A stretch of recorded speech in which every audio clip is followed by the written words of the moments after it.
Good afternoon, everyone. Welcome to the Monday, March 22nd edition of the MMAOB Daily Podcast. I'm your host, as always, Adam Martin on Monday afternoons, and joined by Mr. Big Marcel Dorff over there in Holland. How's it going, Marcel? It's going well, man. I'm happy you say good afternoon now. I got it right. I know. I was like, please don't say good morning again, because I think I've said it the last like 2 or 3 shows, but I got it right. I know what day it is again, guys. It's just this whole like new job thing is kind of, it's just turned my schedule upside down, right? Like instead of working like at night all the time, now I'm working during the day, which is great. But anyways, I mean, we got a lot to get to, Marcel. It was a crazy card on the weekend, UFC Vegas 22. We got UFC 260 this week. We'll talk about that card tomorrow, me and you breaking it down 4 p.m. Eastern here on MMAOddsbreaker.com. But a lot to talk about today. Like I said, UFC Vegas 22 recap. There's a lot of news too, Marcel. There's a lot of fights announced over the weekend. We'll talk about some of those fights. We'll go to your page after and go through them. But I think we should just start with the card on Saturday. Start the main event here between Derek Brunson and Kevin Holland. And this is a question. This is available as a podcast. Yes. It's all the links are on the MMAOddsbreaker.com website and in the YouTube video below the actual video, just below it in the description. I have all the links for iTunes, Spotify, SoundCloud, a few other places. But yeah, to answer your question, it is available as a podcast. We'd love for you to subscribe. So thank you. Let's talk about Brunson and Holland, Marcel. So I have 2 thoughts on this. I can't wait to hear your thoughts on the fight. So my first thought is great performance by Derek Brunson, right? Because he did exactly what he needed to do. He out-wrestled him for 5 rounds. And the guy was talking to him the whole time. He didn't let that distract him. He just kept fighting. He kept working his game plan. So I give all the credit in the world to Derek Brunson. I'm not taking anything away from Derek Brunson because I think he looked fantastic. He did what he needed to do to get the win. I think a finish would have been better for him. That's probably why he didn't get a performance bonus, because if he got a finish, he probably would have. Otherwise, he didn't. Although, actually, he didn't get one for Shabazzian either. I think the UFC they want him to be the gatekeeper now. And he got Dana White's boy out of there, right? Because Holland, that's the other part of this fight, Marcel.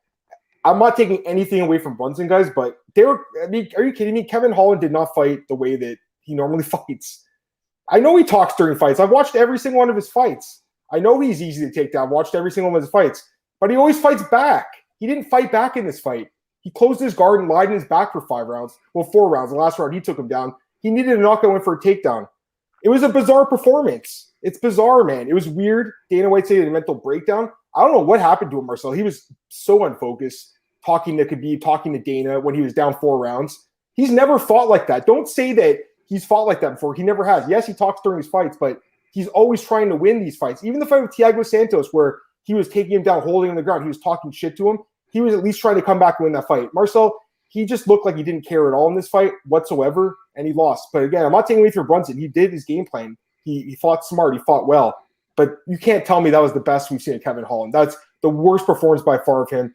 And people hated this fight. Dana White hated this fight. I didn't enjoy this fight from his perspective.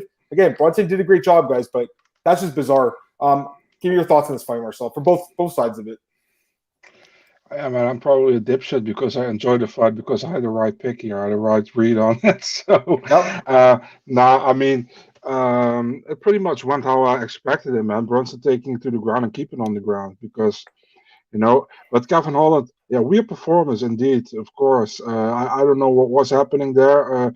I know he talks some smack and he likes that, but it was a little bit over the top, in my opinion. Yep. Definitely, if you don't perform, do whatever you want, but it's kind of weird to me if you are not performing, but you're talking mad shit and all that kind of stuff. I know Brunson was annoyed by it. For example, I was in a Dutch podcast earlier today, and the guy from the podcast, he talked to Henry Hooft from who was in Derek Brunson's corner. And Henry Hooft kept saying apparently to him, like, keep your focus, man. Don't go in the talk. Don't reply. Keep your focus. Do what you have to do. Win the fight. You need to win a fight. You don't need to do shy. How do you say that? Shiny stuff and all that kind of stuff. You have to win this fight. Go to your basics. Win the fight. And actually, his corner, 2 of his corner guys, they were like, kick his ass, knock him out, and all the time. And Henry Hooft was like, I spent more time to keep those 2 next to me, quiet, than that I had to could have coached Derek Brunson, Brunson did the perfect, man. And I tweeted out as well, like, Brunson only lost to elite competition in the UFC, So he's a tough task for almost anybody in the division. His wrestling is very good. His striking is okay, but it's not as good as his wrestling. And as long as he goes back to his basics, and against a guy like Kevin Holland, who doesn't have the same level of wrestling than Derek Brunson has, he can win these fights, man, and he did. So kudos to him. Yeah, he did exactly what he needed to do, and I agree with you completely. I mean, his corner did a great job. His coaching staff did a great job. They knew exactly what they needed to do, and they did for 25 minutes. That's what impressed me. I'm surprised they went the full 5 rounds. I'm not surprised Brunson won. I'm just surprised they went the full 5 rounds because neither guy's ever been 5 rounds before, and I didn't think they'd have the cardio to get there, quite frankly. They both proved me wrong. They both had the cardio. I just think, if you're Kevin Holland, like, how could you not be disappointed in yourself? Because when you leave the cage, like, what's funny? I was sitting in my chair last night. I was doing some work, and YouTube I have playing, right? It just plays videos. The John Jones and Gustafsson fight came up from UFC 165. I was at that fight. It's one of the greatest fights of all time. At the end of the 5 rounds, both guys were absolutely bloodied, battered, cut, beaten, and they both had their hands raised. You can't say Kevin Holland did that in this fight. He had the biggest opportunity in his career and completely blew it. For Brunson, again, he looked great. He deserves that Paulo Costa fight now. Give it to him. He deserves it. He won 4 straight fights. He beat Edmund. He beat Holland. He beat Heinisch. He beat Theodoro. Give him what he wants. I think he deserves it, right? But if you're Kevin Holland, Marcel, and he's out there saying, I want this, I want Bilal now at 170, I didn't even bother writing the article because I don't think he deserves to be even like talked about right now after that performance. If you have a fight like that, you don't get to call someone out, Marcel. What do you think? The funny thing is, I said before that Kevin Holland dodged the bullet with Mahmoud Muradov, and I still stand by that. I think Kevin Holland is a fun fighter, but I mean, not complete. I said before, his fights against Di Chirico and Montserrat, he could have easily lost those 2, and then he would have been 1-3 in his first 4 in the UFC. You know what I mean? But I think a lot of his wins last year kind of camouflage how good he really is, and I don't want to take anything away from him, but those were against Charlie Ontiveros, in his debut, Joachim Buckley in his debut. I know Buckley got some hype after the Impa win, but he lost recently to Di Chirico as well. So, I mean, Anthony Hernandez was a good win for him. I think that was the first win of the year in 2020 for him, and I forgot who else he fought. But, I mean, I don't know, man. I agree with you. He shouldn't be able to call actually another ranked guy out at all. If you go to welterweight, I don't know. And why Bilal? Bilal can do the same thing to him that Brunson did to him. So, here's the thing. Like, that's what I'm saying. Like, everyone's like, oh, he should drop to 170. This is going to solve his problems. He can't stop a takedown, guys. Who are the best fighters at 170, Marcel? They're all wrestlers. Colby Covington, these guys were taken down at will. Even Woodley might take him down easily. So don't get me wrong. I really like Brunson or Holland. I really still like the guy, but it's clear that he's not an elite guy after this. The real problem is with people who really buy into popularity of a fighter, and then they are like, I heard immediately when the fight was booked, people were like, yeah, he's going to beat Brunson and that kind of stuff. I was like, what the hell, man? I don't even see him as a better fighter than Brunson. So maybe he will be in the future. I don't know. He's still young, But I mean, I didn't saw that. So, and I'm often wrong, But I didn't see that as a walkover for Holland at all. And many people made it look like Holland is gonna bring back a hat or something after the fight or whatever they said.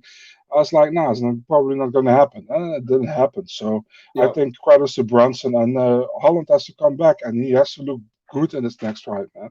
Yeah, I mean, for me, it was kind of a toss-up fight to pick, honestly. I just went with Holland because he was a younger guy. I thought he had the better striking. I still think he does have the better striking, but I knew the takedowns would be a problem. I even wrote in my breakdown, I was like, he's probably going to lose the first few rounds. I just thought he would come back late, and you know what? You saw him between the 4th and 5th round. He was standing up. He had so much energy left.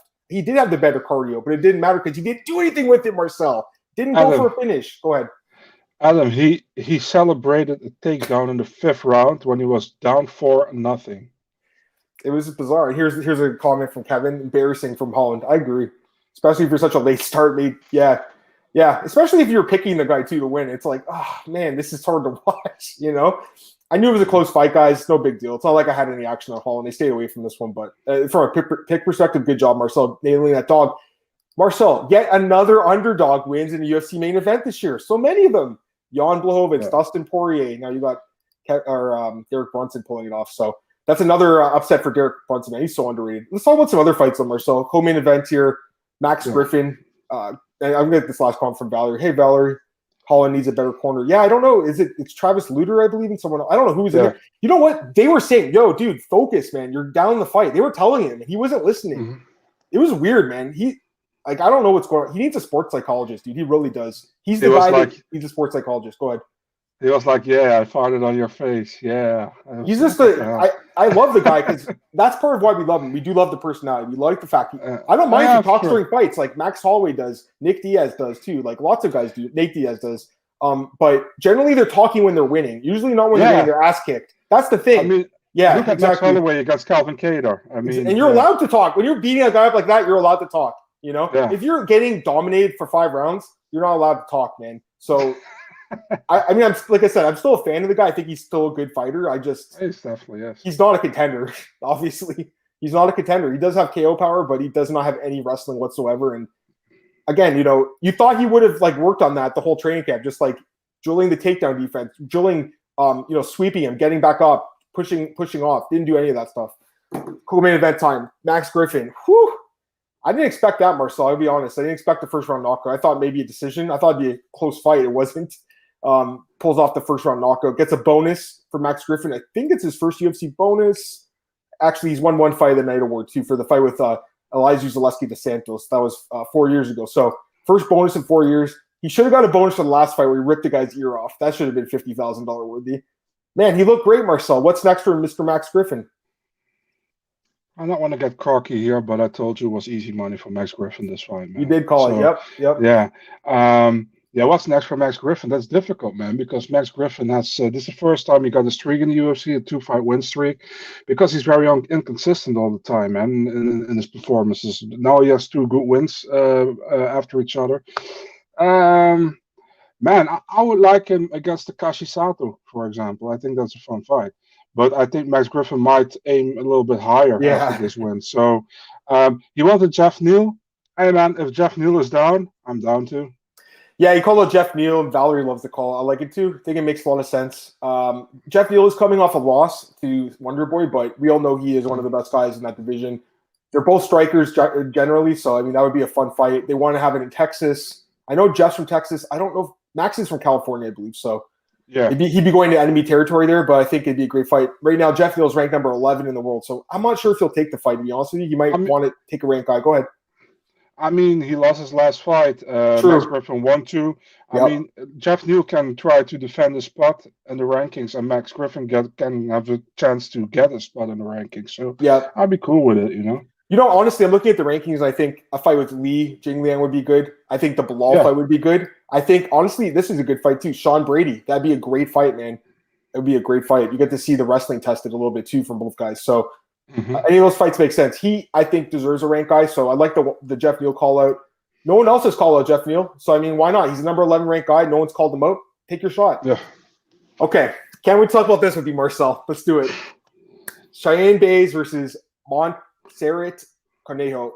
I'm going to let you talk for like however long you want to talk. Let me just briefly talk about the fight. So, I mean, listen, I know that Buys' husband lost earlier in the night. That's not easy, okay? So we'll talk about that later, JP Buys, Buys, I should say. But Cheyanne Buys is not a UFC fighter. She shouldn't be in the UFC. I don't think she's not ready for it. You can't just invite every fighter into the UFC. I agree she looked good in the Contender Series. She earned her deal. But, Marcel, if you can't defend a headlock from a playground for 15 minutes in a UFC fight, you have no business belonging in the UFC. I know I'm being harsh, guys, but that would go for anyone on the roster, male or female. It's not because she's a girl that I'm saying this whatsoever. If you can't defend that move for 3 rounds straight, it's not like it was just 1 round where she couldn't get up. It was all 3 rounds, Marcel. She couldn't get up that position. I don't think she should be in the UFC if you can't defend that move. You know that the UFC is the best fighters in the world. We can't have subpar fighters, and there are a lot of subpar fighters on the roster. This isn't the minor leagues, guys. There's a reason she was in LFA and these other minor league promotions before the UFC. I don't think she's UFC caliber. I'd like to hear your thoughts on Buys in a second, but Valerie's already asking, spit or no spit. I've watched the video I think I've watched it about 100 times, Valerie. let me get Marcel's thoughts on Baze first and the headlock position. Okay, just give me your thoughts on that because come on, Marcel, it looks so amateur. It was bad, man, but you're really harsh in my opinion. I didn't reply. I don't think so, man. I don't think I am. I really don't think so, dude. I saw your tweet. I didn't reply on it because I didn't want to get an argument over Twitter because we're gonna do the show here. So, I mean, was it bad? Yeah, it was bad.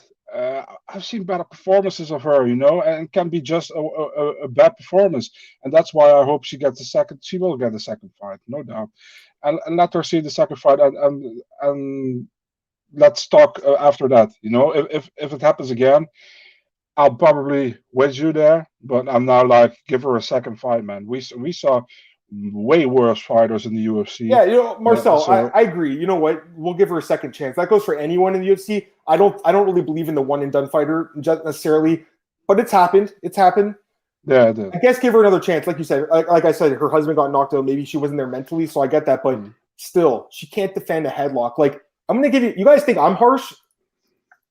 I'm gonna pull an example up because if you don't hear from me, that's totally fine. I understand that because I'm just a journalist. But if you want to hear from a fighter.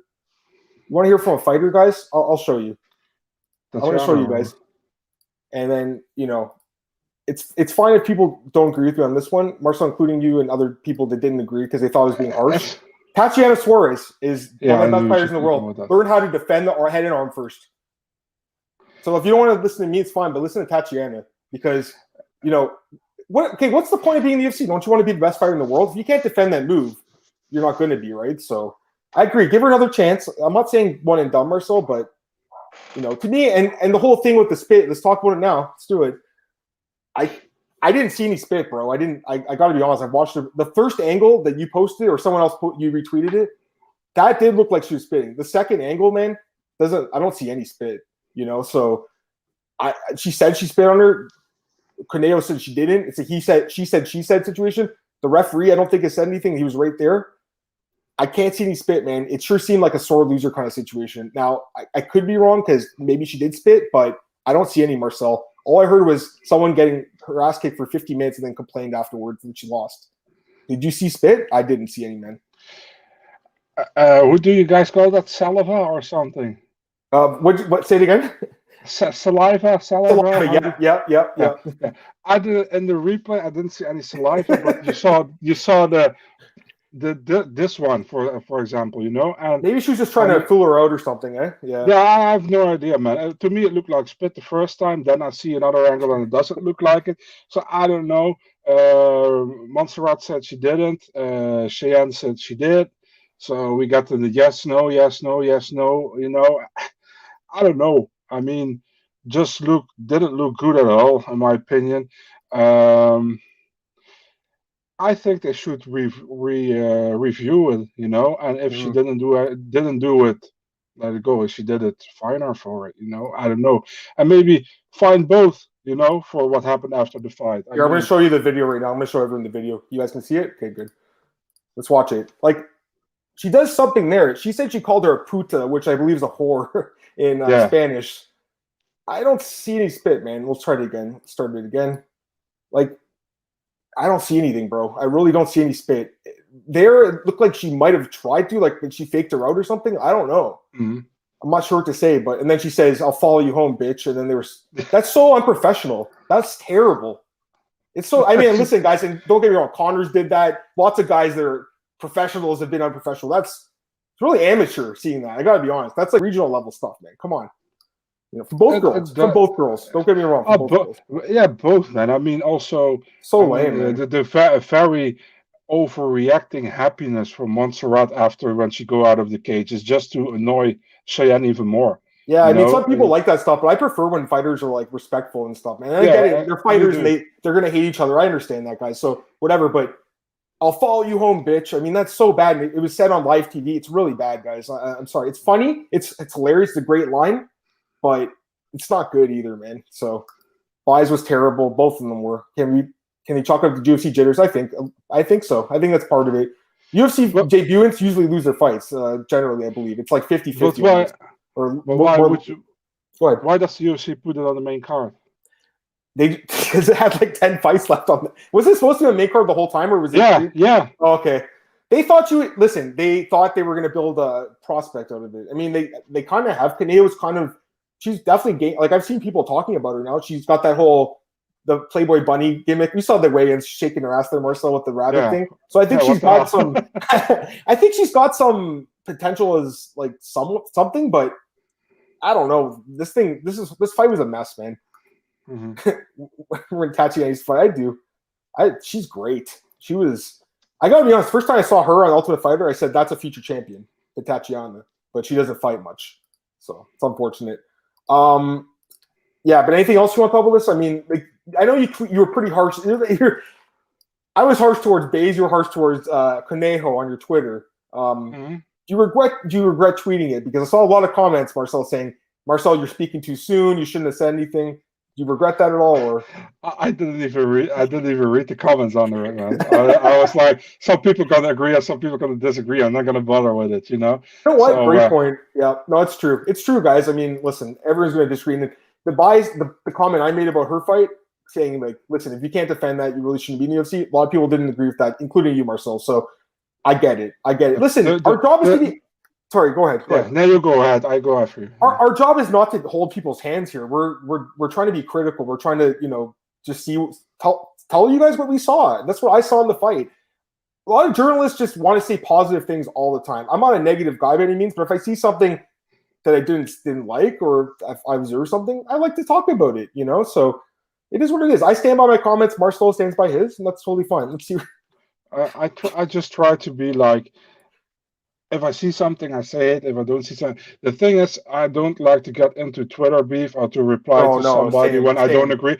But last time, somebody, I'm not gonna say his name, he was like, "Who's next for Usman" or something, and then saying like Covington wasn't the fight against Covington, the first one was like total domination, and Covington had nothing for Usman in the fight. He got dominated. I was like, dude, that we watch a different fight or something. I think it was even at going into the fifth, and Usman did perfect in the fifth, won the fight deservingly, got the belt or defended the belt.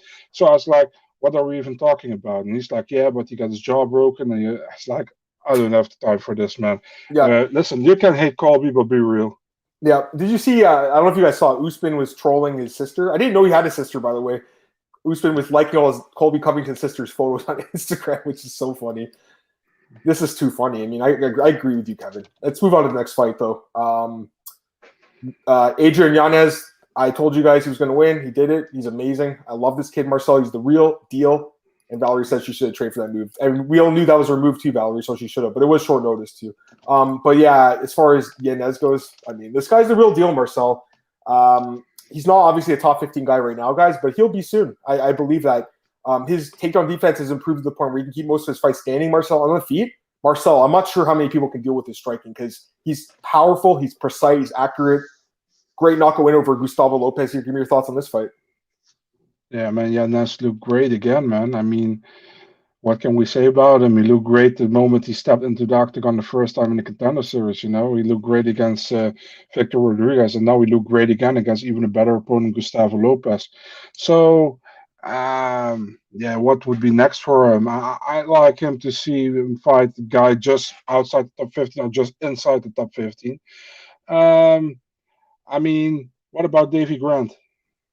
Yeah, I mean, that's honestly what I was thinking too, because he had that amazing win last week over Jonathan Martinez. He's a super tough guy. He is hard to finish. I mean, that's a test, right? That's a gatekeeper right there. And you know what? If Davey beats him, he probably deserves a top 15 guy. So I think that's a great fight. I would love to see that fight. And Gustavo Lopez is a very, very tough guy. This was such a bad match for him. He could not get inside for the life of him, Marcel, to get anything going, a takedown or even a punch. It was just like he couldn't do anything right. He was losing. I think the corner probably told him, take some risks, go for a knockout, and he got knocked out himself. That's it. But I respect him. He went out on his shield. I respect that. He took a risk. It didn't pay off, Marcel. He got KO'd. But it was better, I think, for him and like with his relationship with the UFC and the matchmakers, they did that than just circling backwards for 55 more minutes because he would have lost the decision, right? He had no chance to win. So he's like, you know what? I'm going to throw a hand and see what happens. He got KO'd. But I will respect the guy for at least trying. And I'll respect this next guy, too. I mean, he came in on 3 days' notice, guys, and got KO'd in 49 seconds. But Harry Hunsucker, he tried his best, man. It was a terrible fight for him, Marcel. I mean, we knew Ty was going to win the first round. This was the easiest pick of the year, probably. Such an easy pick. We did the tape starting last week with Huntsucker with AJ when he was on the show last Thursday. I told you guys I like Ty here and the under, and they both hit really quick. Ty's a beast against these kind of guys, and he beats the low-level guys easily, Marcel. Ty is not a top 10 guy, but he is a borderline top 15 guy, and Huntsucker had no chance for him. What were your thoughts on this one? Harry Huntsucker. It's a beautiful name. What I thought about it. Yeah, what we expected, honestly, Ty lands one time, he crumbles, fight is over. That's what we expected, to be honest, and it happened. Props to Harry Huntsucker for stepping on a short notice. He'll probably get a second fight. And I have no idea who they can match him up with. Maybe he gets Georges Dano after he loses to Jorgen De Castro. Yeah.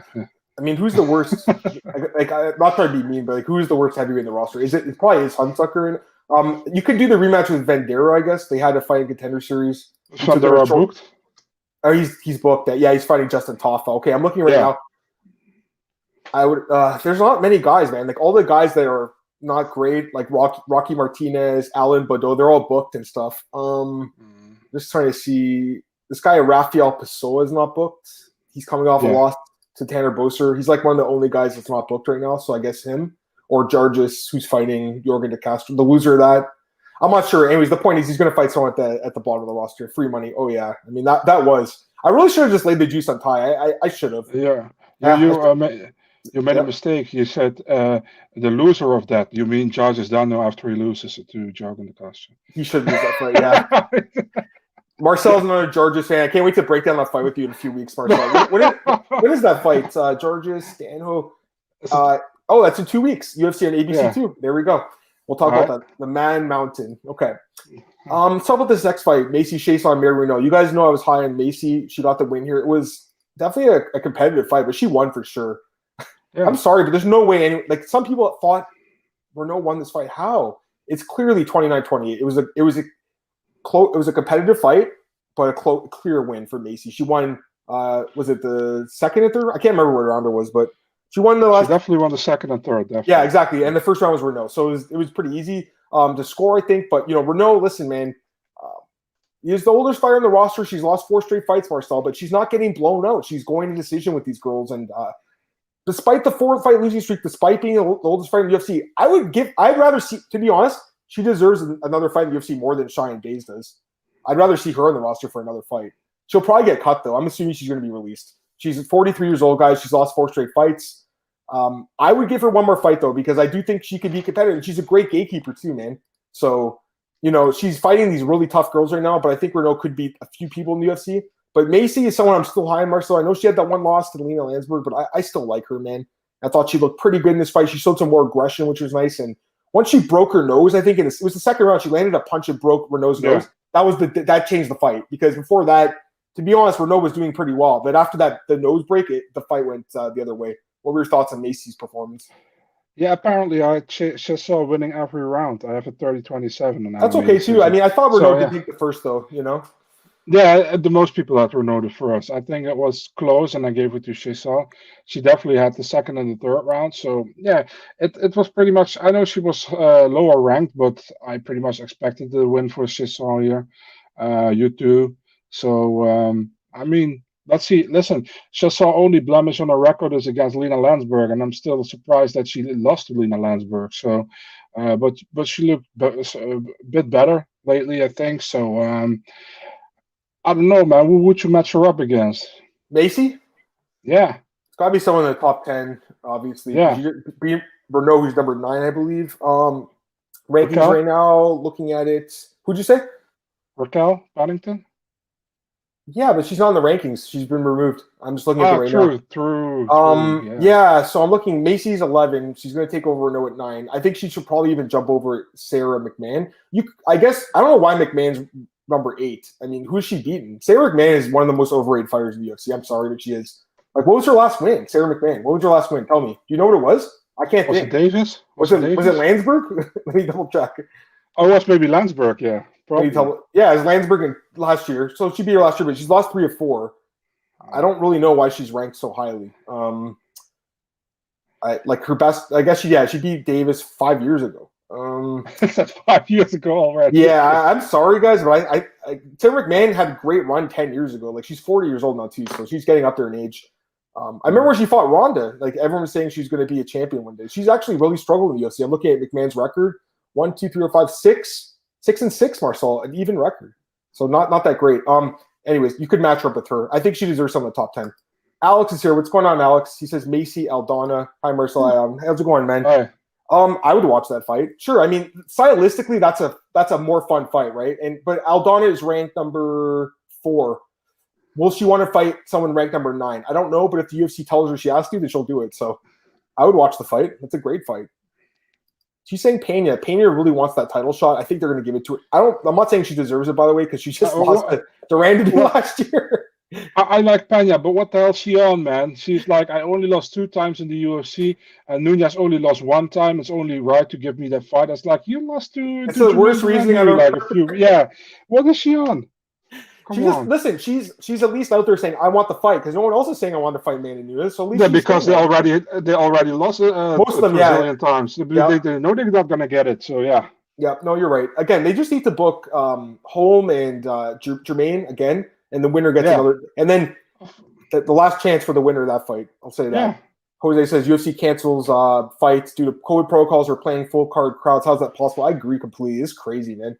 He's saying I'm sorry, sir.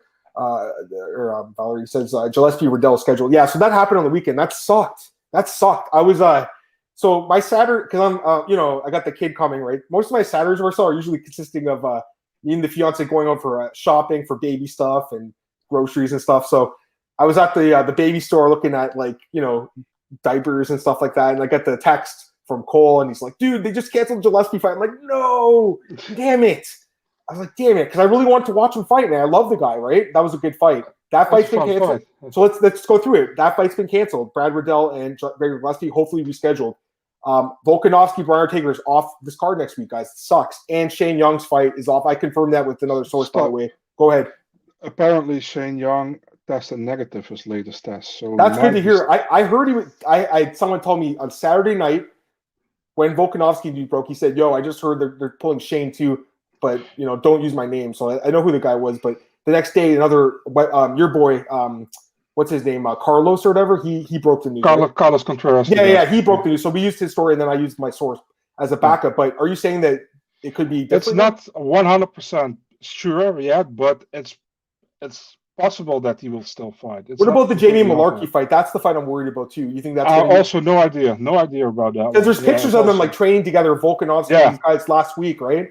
So it's kind of scary. I've been doing my tape study. I haven't did that fight yet. This is maybe also another reason for the UFC to not book too many guys from the same camp on the card. No, I don't say it's their fault. Absolutely not. But this may be a good reason to see that as well. There's if you have 5 guys from the same camp on one card, and one guy has COVID or test positive, you can be fucked, man. If you have 4 more guys test positive as well, you have 5 fights falling apart. This picture's hilarious. He says, Glenn says, sad to see so many great fights getting pulled. Yep. Fighters camps catching COVID during fight week in Vegas. Yeah, I mean, that's where they're catching it, I think. I mean, it's scary. My boy Drake Riggs at BJ Penn just caught it. He was in Vegas a few weeks ago. Now he's tested positive. I don't know if he got it here, but yeah, Drake tested positive for COVID. Oh, wow. Okay. Hey, yeah, he announced it. He's one of our guys, one of our reporters at BJ Penn. He was actually supposed to be in the South UFC 260 for South China Morning Post. He's like, dude, I tested positive. He wrote it on his Twitter. So he was in Vegas for the last card. Did he catch it in Vegas? I'm not sure. I don't know. But I mean, it's scary. I live in Toronto and Ontario. We're getting about 1,700 people testing positive a day. I personally have never tested positive. I don't really even know anyone close to me that's tested positive, but tons of people do. Luckily I'm able to work from home, Marcel. I can't imagine if you had to work like you do with the public as a mailman. I mean, you're definitely at risk though, right? You would be more at risk. Yeah. So these guys, it's a great question. I think we have to get back to this. Might as well talk about the full crowd thing. I mean, it seems.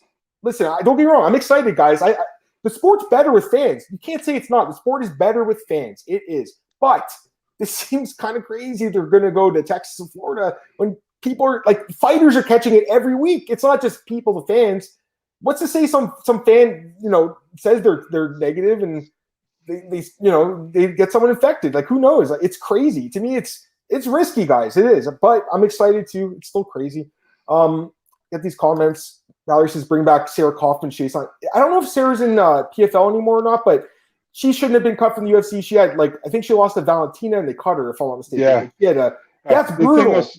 The thing was, Valentina was short notice fight. I know. No one knew who Valentina. No one really knew who she was, right? I was like surprised at that point. Now we know Valentina is amazing, though. So, but this happened as well to Gleko Franca. When he got a short notice fight against Gillespie after that. Yeah, it was Gillespie's debut back then. He's saying pain is the worst. Yeah. Here's a great question for Alex Maverick Robertson. I mean, I like that fight a lot. Can't wait to talk about it with you tomorrow. It's a great fight. They said on the broadcast they were going to add another fight to the pay-per-view. Does that mean they're just bumping something up, or they're going to add a short notice fight? Yeah, they probably added a prelim. I mean, that's what I'm thinking. They might add like Anthony Burchak, who was supposed to fight last week. Maybe they'll get him someone to fight, something like that, to put on the bottom of the card. Yeah, maybe they bump up William Knight against Alonzo Manifield. I have no idea what probably a finish in that fight, or even like one of these other fights like Modestas Bukowskis, Michael Lexiak. There's going to be a finish in that fight probably too. So maybe something like that. Or Khabib said today, now you're going to put Abu Bakr on the pay-per-view. I don't think he deserves to be on the pay-per-view. No, dude, of course not. I don't think Abu Bakr is that great, man. I'll be honest with you. Malaki is on the pay-per-view. He is 0-2 in the UFC. I agree, but that fight is a banger. I mean, we know that's true. Okay, that's true. Yeah, I'm with you though. I mean, honestly, guys, the card's kind of shallow. I spent a lot of time yesterday doing tape study for this card. The only fight I didn't do yet is comment worthy because I don't know if that fight's staying on the card. I did every other fight. This card, there's some good fights. I'll talk about them tomorrow with Marcel, but it's only 10 fights. It's shallow. Another 10-fight card. It'd be nice to get some more fights. JCSO, hey guys, any news on Dalcha? No, I haven't heard anything. Marcel, nothing, huh? Babel fans' favorite fighter. Yeah, man. Can't wait. UFC at ABC 2. I can't wait to hear the breakdown. Georges Daniel versus Jorgen De Castro. There's just a few more fights in this card we haven't talked about yet. We'll go through them really quick. We got to talk about Grant Dawson's knockout. I mean, that was spectacular. One of the nastiest knockouts I've ever seen. Brutal. Just absolutely brutal. Here's the thing. Now we know that he was going to win the fight. We didn't know that at the time. No one knew. It could have easily been down 2-0 because it was a super close fight. It was basically Santos defending the takedowns for the most part and Dawson, pushing against the fence. Then he started having success in the third. And he was looking for that 10-8 round. And not only did the 10-8, Marcel, he finished him with the second left, handing Santos his first loss in over a decade, his first loss in the UFC. I picked Grant Dawson with some hesitation in this fight. I'm not going to anymore. This kid is the real deal. I knew he was good. I needed to see him tested. That's why they booked this fight, because they're like, you know what? Let's see what else you're made of, Grant. We know you can take people down or hold them down. What else do you have? And we saw it in this fight, Marcel. Amazing knockout. One of the best knockouts probably of all time. I think it was one of those brutal, nasty knockouts I've ever seen in MMA. What do you think? We called it both that he was going to win. So yeah, I mean, we had to. I didn't think he would win. I'll be honest, man. Of course, Minero. But he did very good. I had him up to 2 rounds. I had him 2-0 for Dawson. Yeah. I know some people had it differently. So 1-1 for me. It was good. Yeah. Okay. Yeah. I mean, it could be 1-1 definitely. Yeah, he did great, man. I mean, 1 second left, he knocked him out, and Chris Toyoni was there again.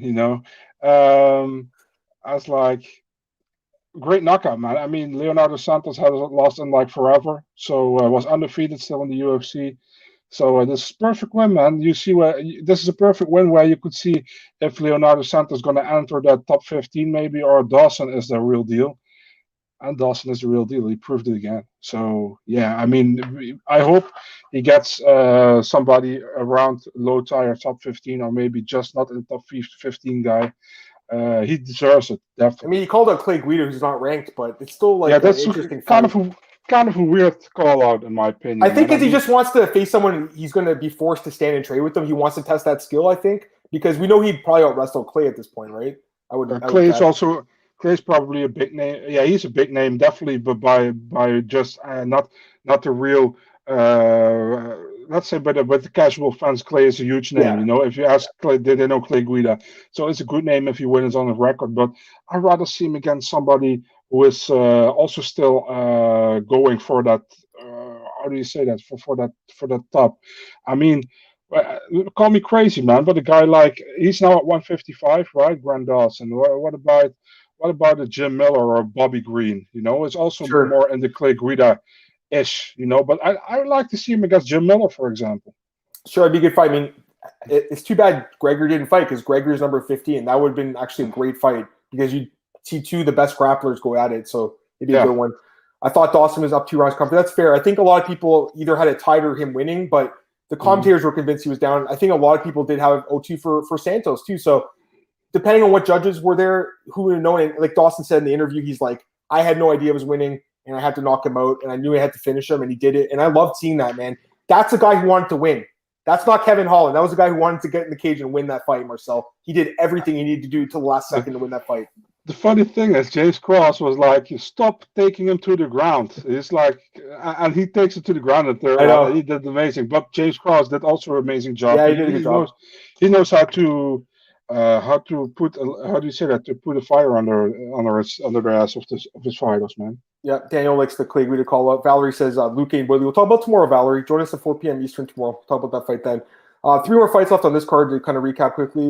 Trevin Giles, Roman Dolidze. How'd you score this fight? Because it was a close fight. I did pick Trevin Giles to win this fight, guys, but I thought it could have went either way, honestly. I think Giles probably did better with the striking. That's why he won the fight, but it was close. What did you think?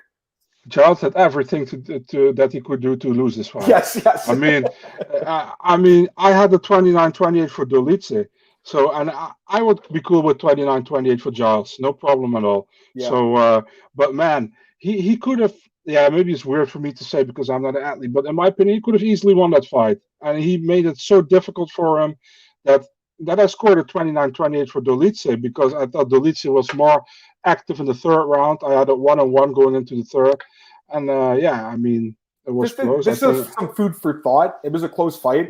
The media was somewhat split.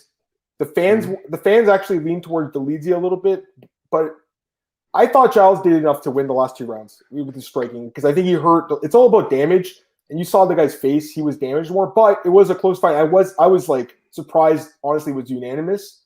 But I think that they got the right winner here. But Dolidze looked pretty good. I mean, listen. The reason I picked against it was because Marcel, first fight at middleweight on short notice. I thought he'd get tired. That's what happened. He got tired in the 3rd round, but I think his next fight he'll look better, personally. And Giles is a good fighter, man. He's super underrated. People, they only look at the losses, right? Because he does everything he can to lose these fights. He puts himself in the bad position in the 3rd round every fight, Marcel. It's like weird, right? And he got punished for it twice. You know that already. That's what the thing is. That's what the thing is. People were high on Giles when he came into the UFC. I know he beat also Ryan Spann and LFA right before he came in the UFC, and he did very well. And then out of a sudden he loses 2 fights after each other in the 3rd round.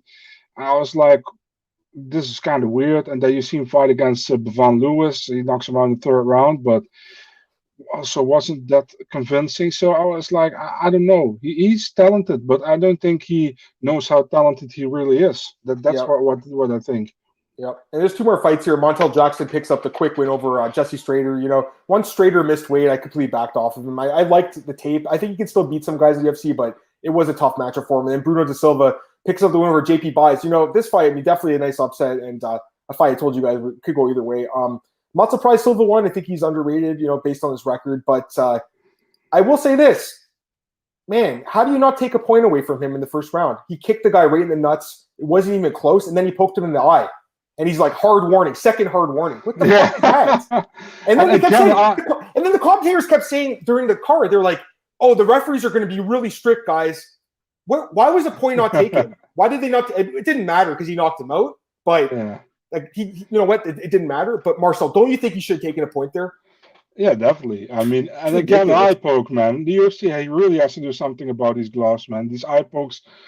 Somebody's going to become blind for someday. You know that with these eye pokes. Yeah. So they have to do something about it, man. But I want to know, how did you score your picks from the 10? 7-3. But I made a mistake. Same. I made a mistake, guys, because I picked Silva on the podcast last week and I switched to buys. I'm dumb and I shouldn't have listened to you, Marcel. That was so stupid of me. I was honestly on the fence about it, but I told you guys that guy's a quitter, man. He's got quit in him. We saw that in that fight where he got elbowed in the back of the head. I'm not saying quit in this fight. He got KO'd, but he's got some quit in him, Marcel. He looked arguably even worse than his wife because he didn't really look like he tried. The commentators were like, he's not even looks like he doesn't want to be there. Like the body language, Marcel, looked like he couldn't wake up. That can happen though, these fighters put so much pressure on themselves, right? That once the moment happens, sometimes they just can't perform. And I think that happened to him and his wife, quite frankly. So give them another shot. But I'm just telling you, Marcel, I'm not impressed by this guy, man. He's a one-trick pony with his submissions. That's all he's got. Adam, I'm so disappointed in you. I always tell you, never switch your pick. I know, it was a dumb mistake. I agree. But I also switched Strader, too. I switched Strader to Montel Jackson. So I never do that, guys. I don't know why I did it, but I was overthinking it last week. Got a lot going on right now. The stupid, don't expect that to happen again this week. Daniel says, I agree, gave it to Giles, and I bet the Leedsy. Fair enough. And then he said, I saw that comment, Daniel. I did see it. I think he's a good fighter, but, again, against a guy like Montel, it was a tough match. No doubt. Okay. And this, too, I agree with that, too. Cecily Gaspi just tweeted, I've been told Cheyanne can still clear protocol for this week's event. UFC was looking for a replacement for Morales because of the contact with teammates Riddell and Volkanovski. So it's still not 100% off. Okay, that's cool. Sorry, this one. We got to talk about this. So what about the Nevada State Athletic Commission letting Julia Fedorenko weigh in? Okay, so after she fainted. I mean, now that I'm working days, I have to do the weigh-ins, right? I'm doing the report. So I had the junkie stream on my TV, and I'm watching Julia Stoliarenko. She gets on the scale, right? I'm watching it, and then she fainted. And I was like, holy fuck. Like, you don't see it that often. You do see people faint, but not that often, right? On the scale. Very rare. So she fainted, kind of. She was still alert, though. She got up, sat down. They were like, okay, are you okay? Can you weigh in? She's like, yeah. She got up after like a few minutes, weighed in again, then collapsed. So she weighed in successfully in class, and people are like, oh, that's because she needed to get paid for show money and stuff. When have we ever seen that happen before? Someone faint twice. People think they know everything about the sport. I watch every freaking weigh-in, man. John Morgan was the guy commentating it. He's like, I've never seen this before. John Morgan's at every event. This does not happen every week. As soon as I saw her faint once, they should have pulled her from the fight. The fact that she had to faint twice before they pulled her is really disgusting. I can't believe no one's had to answer for this. That doesn't make any sense to me. Dana White, I think John Morgan said we had asked Dana White for a response, and he didn't give a comment. Maybe he didn't know what happened, but commission, they haven't commented. No officials commented, Marcel. Like, you had someone faint twice on the scale, and not only did she faint twice, but she also was put on the scale to weigh in between the two fainting episodes. Very irresponsible. What are your thoughts on that, man? I think the Nevada State should have let her weigh in one more time to look even more stupid. I mean, what the hell, man? If you faint from a weigh-in and you fall backwards, you don't put her up again.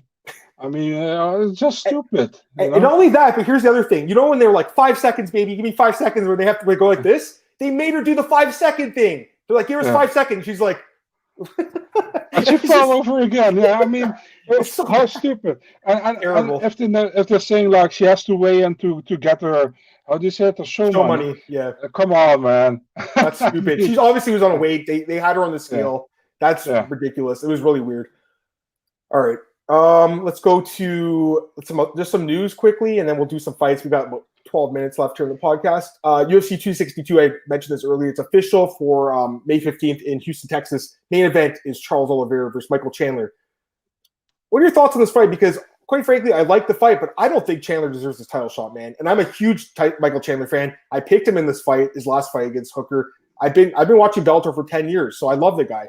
But are you kidding me? How does he get the title shot after one win when there's other contenders? It's not like there's no contenders. Justin Gaethje's right there. Justin Gaethje should have got the shot, I think, Grant. It should have been, I think, Oliveira Gaethje. What do you think? First of all, I'm shocked they gave it to Charles Oliveira. I was sure they're gonna screw him out of his title shot. But I'm happy he got it, But I wonder why Dana White is so on Michael Chandler's nuts, man. I have no idea what the hell, man. I mean, he has one fight against Dan Hooker. Dustin Poirier defeated Dan Hooker as well, Yeah. Did he get a title shot? No. Edson Barbosa defeated Dan Hooker as well. Did he get a title shot? No.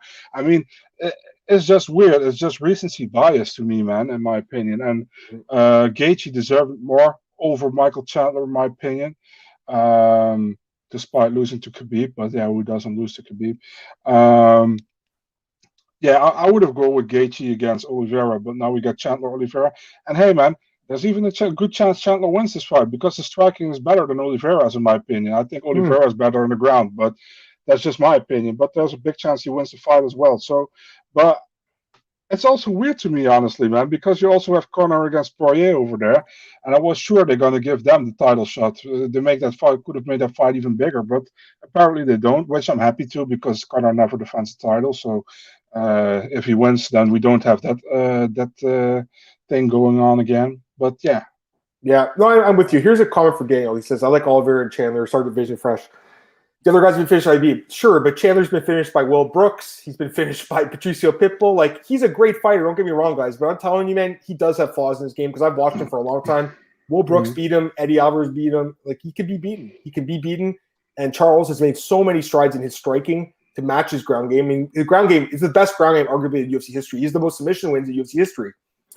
Can his stand-up compare? I don't know, because I remember seeing him fight Cobb Swanson and got knocked out. I remember seeing him fight a bunch of guys. He just kind of quit a little bit. He's not like that anymore. Oh, boy. Yeah, how about the fight with Max Holloway where he said he had like a neck injury? They couldn't find anything wrong with him afterwards. Remember that? He's like, remember that fight? And they couldn't find anything wrong with him afterwards. So of course I remember that. It was at 6 a.m. over here, man. It was actually that fight was in Saskatchewan, Canada, man. Yeah, it marks a new start of the UFC. I know what you're saying, but I don't know. I like Chandler. Don't get me wrong. I don't hate the fight, guys. Really the fight should have been, quite frankly, it should have been Dustin Poirier versus Charles Oliveira. That should have been the fight. But Dustin wants that money fight with Conor. He knows that, the sport, it's not a long sport for guys, right? So they want to get as much money as they can. I don't blame Dustin. And Daniel says Chandler's not perfect, but given the promotional side of the game, I understand. Yeah, and they spend a lot of money to bring him in and stuff, so I get that.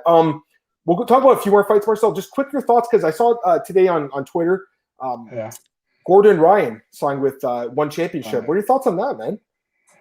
I first wanted to say why I'm laughing. Back in the day when I saw the word Saskatchewan from Canada, I always thought that was where the Sasquatches came from when I was a little younger. So, what I think about it, why not? I mean, the guy has some hype. He's how do you say that? Oh, as a promotion again, man. Now I forgot. Submission Underground, right? Yeah, and he's one of the best grapplers in the world. Yeah, so why not? Why not take a shot with him? One probably pays well, so I would imagine they pay really well. Chatry's got some money there, so yeah. I mean, this is a guy to watch out for, guys, because he's an amazing grappler, right? And he's only 25, which surprised me because I thought he's been actually grappling since he was like 15 years old. Like, he's only 25, which is crazy to me.